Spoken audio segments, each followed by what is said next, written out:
বিধানসভায় মঙ্গলবার কেন্দ্রের আনা বিভিন্ন বিল প্রসঙ্গে বলতে গিয়ে এমন মন্তব্য করলেন রাজ্যের বিরোধী দলনেতা শুভেন্দু অধিকারী। আপনি নিজের কানেই শুনুন ঠিক কি বলেছেন তিনি। এটা নরমাল বিল, নিড অনলি সিম্পল মেজরিটি, দেখবি আর জ্বলবি, লুচির মতো ফুলবি। সিএ হয়েছে, কার্যকর হয়েছে, 370 বাতিল হয়েছে, কাশ্মীরে ভোট হয়েছে, ট্রিপল তালাক বাতিল হয়েছে, পার্ক সার্কাস ময়দানে এই সিদ্দিকুল্লাহরা মুসলিম পার্সোনাল ল বোর্ডকে এনে মিটিং করেছিল, আটকাতে পারেনি। This is Hindustan. সুকান্ত পাল অপূর্ব সরকার বলেছে কেরালা ইউপিতে সনাতনদের কিছু আছে, আমরা ন্যাশনাল অ্যাক্ট দাবি করি।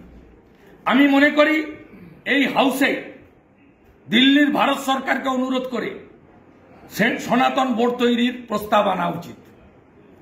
লাভ জিহাদের বিরুদ্ধে উত্তরপ্রদেশ, উত্তরাখণ্ড, গুজরাটের মতো আইন আনা উচিত। পপুলেশন কন্ট্রোল বিল আনা উচিত।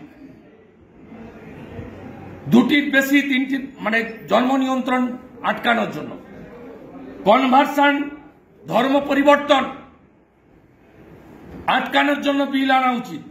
এবং অবশ্যই গোটা পৃথিবীতে নাগরিক পুঞ্জি আছে, আমাদের দেশেও পশ্চিমবঙ্গ থেকে আওয়াজ উঠবে ডক্টর শ্যামাপ্রসাদ মুখার্জির মাটি থেকে, উই ওয়ান্ট এনআরসি।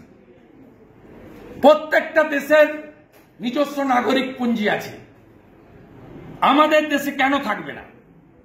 তাহলে এখানে যে রোহিঙ্গাগুলো, যাদের ছবি আমি দুপুরের আগে আপনাদের দেখাচ্ছিলাম, সেই লোকগুলো থাকতে পারবে না? গুলশন কলোনিতে 3,500 ভোটার, 1,98,000 পপুলেশন থাকবে না? এটা হিন্দু মুসলমানের বিষয় নয়, এটা ভারতীয়দের নিজস্ব বিষয়। ব্যুরো রিপোর্ট, আজ বাংলা।